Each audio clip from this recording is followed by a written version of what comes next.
Podcast 54. It's not podcast 54. It's the podcast off newsletter 54. Yeah, I mean, we don't do enough of these, I know. But Yeah. We've done about 20? maybe 20. Yeah. Okay. So what's this one called? This one is all about the Spark AI maturity model. The Spark AI maturity model. Where does your agency really rank with AI? Have we started? Yeah. Okay. We're on. Welcome, everyone. Been rolling since you dropped your phone. Okay. It's our end of August podcast. All about our new service, the Spark AI maturity score, which is free. There's a pretty good price right there. We've been working on it in the background for ages, and we're launching it this week. Yeah. In fact, it will be launched when this goes out. Yeah, when this goes out, it should actually be live and free. Yeah. What was I going to say now? Well, I'd probably say something now. I think we should start again. Sorry. Okay. It's all been all over the place. Okay, start again. Welcome to podcast 54. No, you're not going to do that again. Okay. What are we going to do? Just the normal. Welcome to the August edition of Shall I do it? What's New in Creative AI. That was great. Okay, do it again. Just a bit more pizzazz. You're not going to interrupt me this time. Okay. Welcome everyone to What's New in Creative AI August edition. Yeah, welcome. We're really excited about this one. Today it's going to be all about the Spark AI Maturity Score, which is our new service we've been working on for quite a long time in the background, quietly. And the best news is it's absolutely free. Same price as this podcast. Right. So we're going to get into that, but first of all, what have we been up to this summer, Jules? we thought things were going to be quiet over the summer. You know how people go on holiday in July and August, but we have been flat out delivering accelerator programs. Yeah. For people like Pearl Fisher, like Radley Elder. Big group we've been working with, ACC in America, Acceleration Community of Companies. You've been spending quite a lot of time in Scandinavia. Contrapunct and Everland. And I'm off to Ireland this week. Yeah, you are. In fact, by the time you listen to this, I'm probably in Ireland. Yeah, absolutely. So we've been exciting stuff. Yeah. So working on the Spark AI maturity score in the background has been interesting. Should we get into all about that? Yeah, so what is it? Well, we have an AI maturity model which is now trademarked, which is really exciting. Yeah, so it's the Spark AI Maturity Model R in a little circle. Yep, and we use it with all our clients to understand where they are before we start working with them, where they are along the journey of working together, and where they are at the end, and then afterwards. Yeah, if you've read the book, you'll know all about it, the 4 stages. We've talked about it here a few times: experimentation, adoption, optimization, transformation. 1, 2, 3, 4. If you've been through a Spark Accelerator program, you will have filled out a survey before and after your program, and you'll know where you sit on that and how the program has helped you shift. But now, everyone can fill out the survey and see where they land. Yeah, we really wanted to make it open to everyone, every size of business, of agency, to understand where they are. So what it is, it's free, it's 12 questions. It will take you around 5 minutes. Yeah, it's Depends literally how much you 12 analyse questions. Things. And then in return, you get an instant personalised report sent back to you, which tells you about not just your score of where you are, but also what areas you're doing really well in, what areas you're doing less well in at the moment, and really what the things you can do that are going to Get you to the next stage. Get you to the next stage, but really move the dial so you start seeing actual commercial impact of AI in your organisation. Yeah, because that's really what Spark is trying to do. Like, we are trying to help agencies get to a place where AI is genuinely changing the way you work and delivering value to you and to your clients. And the maturity model is a way of seeing where you are on that journey and helping you move forwards. I don't know whether you can hear the magpie down the Yeah, there's a bit of wildlife. We are au naturel, en plein air. Exactly. We can be with the end of summer. Yeah. So, where are we? There. Yeah. So when you get your maturity score, the thing that's really interesting is actually I've jumped too far ahead. Hang on a sec, let me read it properly. Yeah, we've done that. You're on that. You're going to have to cut this bit because I don't know what this is meant to say. You're meant to tee up the gap between feeling capable and actually being capable as an organisation, and then I meant to dive into that gap and explain it. Okay, yeah, that's what I'm going to do. Yeah, so Okay. do you want to tee it up and then I'll smash it home? Yeah? Yeah, so what we find with a lot of our clients and a lot of people we talk to in general is that people within organisations are feeling capable with AI now because most of us are using it every day. But that's quite different to your organisation being a capable user of AI in that it's making a real difference commercially to the organisation. Yeah, so we find a lot of people mistake usage for capability. It's not quite the same thing. These tools make it very easy for you to measure who in your team's using it and how much they're using it, but actually that doesn't necessarily mean that you're getting a lot of value out of it. 2 reasons. One, obviously the capability of using the tool varies enormously. Some people use these things 20 times a day, but they're using it to redraft an email or rephrase a paragraph of text, rather than doing something sophisticated and useful with it. And secondly, it's very easy for capability to sit with the individual. You've got some skilled people who use it for their own work, but as an agency, you're not capturing the value. The value is not really coming through to your clients, and you're not actually moving forwards. So this maturity model helps unpick that. It does. Why did we build it? Why did we build it? But I think the question everyone will be thinking of is like, actually, God, there are tons of these AI maturity models. Every hanging website you around go on there. these days says, fill out our maturity model. Exactly. So how is this different, Jules? I know it's very different, not least because it's in your book, Shift AI for Agencies. Obs. But tell us more about it. Yeah, so we've honed the questions in this. Like I said, there's 12 questions. We've honed them to be super relevant to what actually makes a difference in a business. And it's aligned to the leadership program that we teach, not only our agencies, but I also teach at Oxford University Business School. So we break your score down into 4 pillars. One is around your vision and your strategy. Where are you trying to go with this and how commercially aware is that? Second, we look at the skills and culture in your team. Are people using this stuff in a sophisticated way, and are you building an AI-forward culture?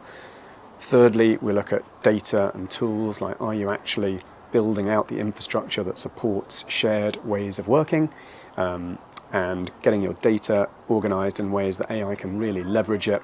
And finally, we look at what we call governance and accountability. Have you actually assembled the team to help deliver your strategy? Are they actually executing on it? And are you being responsible in the way you're using it with your clients and being transparent with your clients about how you're using it? And I think what's interesting about those different we call them the dimensions that you just listed, but is that two agencies can look like they might have quite similar business models on the outside, but actually their different strengths and weaknesses within those dimensions will be really different.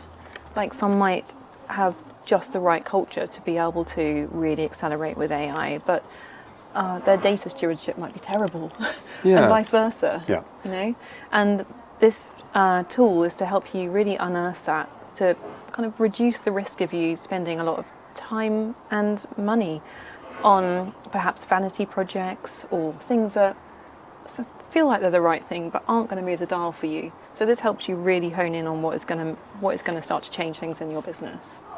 So it's built around the 4 stages of our maturity model, registered trademark, which is, just to sort of reiterate for those of you that are new to the pod or new to Spark, so a lot of agencies start out at what we call the experimentation phase, like level 1 on our model, where it's really down to individual use, it's individual enthusiasm, and there's no real strategy and direction to how AI is being used in the business. Stage 2 is what we call adoption, where people have been trained up on how to use this stuff, you've got a plan, and you're starting to sort of capture some of the value from this stuff, but it's mainly at an individual level. People are getting tasks done a bit quicker, they're starting to get a bit of quality out of these things. But it's stage 3, what we call optimization, where this stuff is really getting baked into the way that you work. You've got AI agents or AI assistants embedded in different teams for client service, for strategy, for creative, PR, social. They've got new ways of working, and that you're really reaping the benefit as an agency now. You're able to deliver new kinds of work. You're able to really capture some of the productivity gains. And then finally, stage 4 is what we call transformation, where it's actually changed your agency. You're selling different kinds of services on different pricing models. You've got different capabilities, and you've really jumped the Rubicon, and you're on the next phase of agency growth. I think we find that most agencies are at stage 1 or 2 at the moment. If you're in stage 3, that really puts you ahead of a lot of the industry. But if you are, I would forward it to your colleagues and see how they assess you as well. Absolutely. There's very few agencies that we've seen that are genuinely at stage 3 right now. And we find that when we survey individuals rather than whole leadership teams or whole organisations, we find at an individual level sometimes we have an optimism bias, I guess is the way to put it. Yeah, people do often rank themselves higher than we find they really are. When we do this work with our clients, it isn't just filled out by an individual, it's filled out by the whole team. And secondly, we do some interviews as well, just to sort of check the reality on some of these statements. And we find we're often, 0.2, 0.3, 0.4 of a stage lower than what perhaps the most enthusiastic person has answered as. So definitely get your colleagues to fill it in too and see where you will land. Yeah, if there's one thing you try this week, to try filling it out as a leadership team and see how you all align.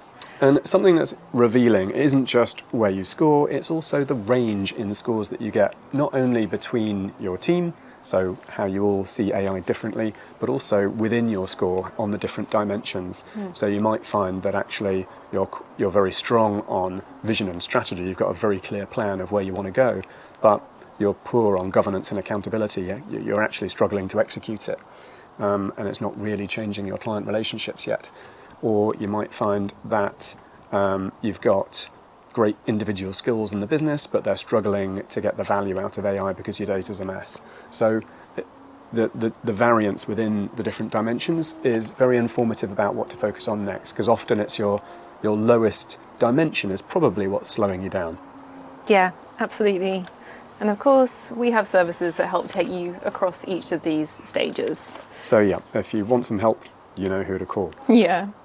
One thing we forgot to say is that as well as getting your individual results back, at the end of October, by filling this out now, you'll get early access to our benchmarking report. Exactly. So one thing that we have the opportunity to do at Spark is capture data across the industry. So by the end of September, we hope to have more than 100 organisations that have filled out the survey. And so you'll be able to compare your score to where the industry is as at a whole. And that question that we always get asked, am I ahead or behind? You'll know. So yeah, exactly. If you contribute to the benchmark, you'll be able to see where you land relative to your peers. And if we have enough data, we'll be able to drill that down into type of agency as well. Yeah. So please feel free to forward it on. Or specialism. So yeah. So the more people that fill it out, the more valuable the resource it's going to be for everybody. Yeah. So please feel free to spread it far and wide, and we hope it's super useful. One last thing on the maturity score. When you go on our website, you'll see a beautifully designed app to take you through the steps of the scoring, and that will deliver you your brilliant customized report. We'd like to do a big shout out to Creante, based over in the US with development team in Peru, who helped us pull that together. So they're a great partner of ours. If you're looking for help with any of the technical stuff you're trying to do, then we'd be happy to put you in touch. Yeah, big shout out to George and Dario in particular. Indeed. So that's enough of us wittering on about the Spark AI maturity model. And what are we going to witter on about now? We're going to witter on about tool updates. Oh yeah, there's a pretty interesting news from Omnicom and Adobe. Yeah, so what are they up to? Well, or am I meant to do this You're bit? meant to do this bit. Okay, right. So Omnicom have partnered with Adobe and with Axiom. So they have 2.6 billion verified identities online.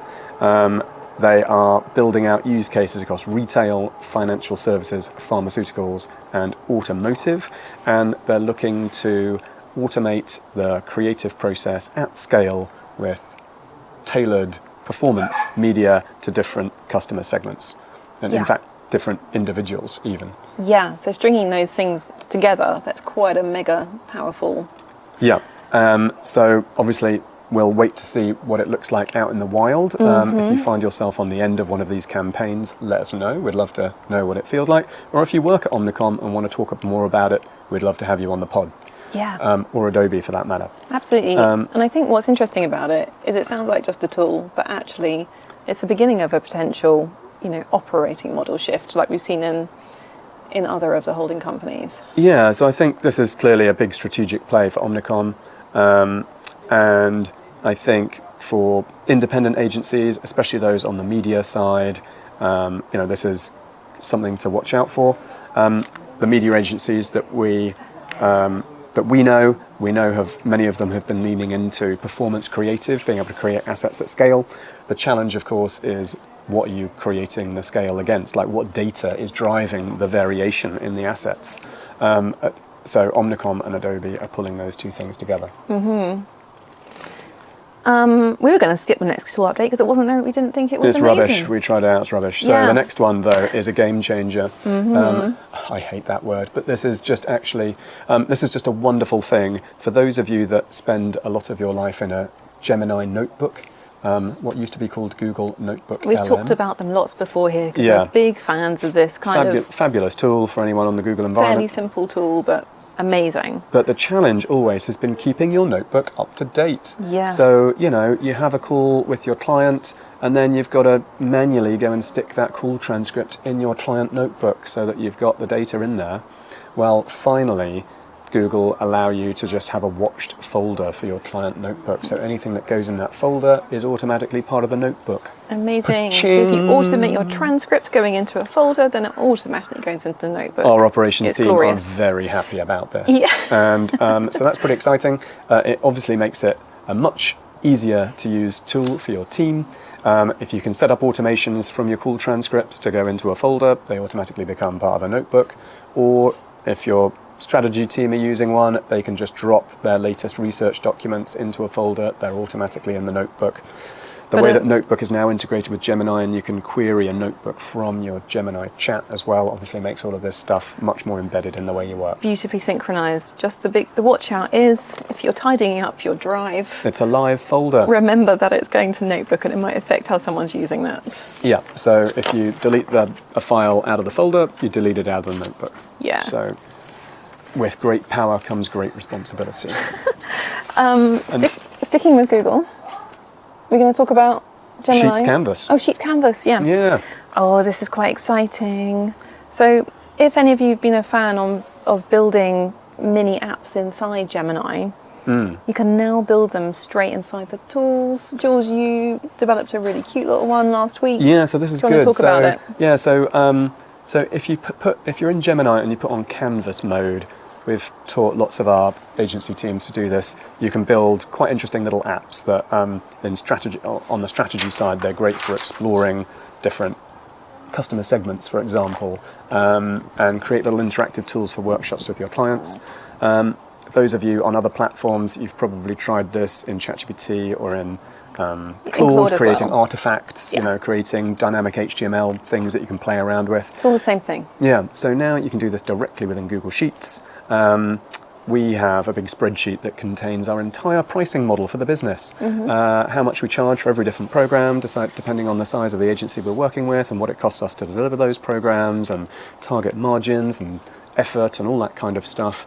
And it turned it into a beautiful little interactive app that allowed me to play with different levels of margin, different levels of effort, and look at the impact on our pricing, which was super useful. And much easier for other people to understand than someone else's spreadsheet as well, which is always difficult. And then if you make changes in the app, if you want, you can then have it ripple through to the underlying data that it built it from. So It's very cool. yeah, so it's actually pretty cool. Yeah. So that is pretty neat. And I'm also training for a half marathon at the moment. And so I put my training plan into it as well. And I've got an interactive training app where I can sort of say, oh, well, I didn't do my 13K run today, so I'll just slide it to tomorrow, and it automatically updates. You did So do there one you go. today, though. I did do one today. Yeah, well done, Jules. Anyway, that's Google Sheets Canvas. So basically, if you're in a Google Sheet, open up the Gemini sidebar and just say, create an app that, ... Yeah. Try it. Yeah. You might lose half a day, but try it. Lastly, let me check. Yes. It is lastly. It yeah. is. Last week, Jules, you did a webinar on agents for agencies. You built some agents across ChatGPT, Gemini. Yeah, Claude. so, everybody is talking about agents these days. We felt we really needed to, firstly... Pop the bubble. Yeah. Yeah, so, you see these posts on LinkedIn of, like, some guy drinking pina coladas saying, I run my business off my phone now because I've got 72 AI employees. Most of that is complete nonsense. Yeah. So what I stepped through is, what an agent really is, what makes it different from an assistant from a custom GPT or something, how you can actually build them yourself. Doesn't matter what platform you're on, Copilot, Gemini, ChatGPT, Claude, they all support them. Some typical use cases, showed them live, and very happy to say we had 150 people join us online, but if you didn't get a chance to catch it... It's on our website. Go to, I think it's called Resources and Webinars. Go on, in the Resources tab, there's a Webinars. Go there. Webinars button? Is it going to be in That's the the show word. notes? People say that on podcasts. Yes, we'll put it in the It'll show be in the notes. show notes. There Yes. you go, I love saying that. Yeah. If we remember. Yeah, but we Asta, will. could you put this in the show notes? Yeah. Thanks, Asta. So, right, we're on the final page. Oh, that's really nice. It says close. Okay. Final thought from you, Jules. Yeah, so what it says. so measure how AI is actually being used in your business. Go onto the Spark AI maturity model on the website, link in the show notes, Asta, and see how your agency is actually using AI. Try and get a few people in your agency to fill it out, so it's not just your opinion. Yeah, and compare notes. We'd love to get feedback and hear how you find it. And in October, hold your breath, in October we'll reveal where the industry is at, and you can see how your score compares. Yeah, exactly. You could even take it again then. Yeah, so it's pretty exciting times. Brilliant. That's it from us. Thanks so much, everyone. Hope you had a great summer, and we'll see you Next time. month. I think we're done.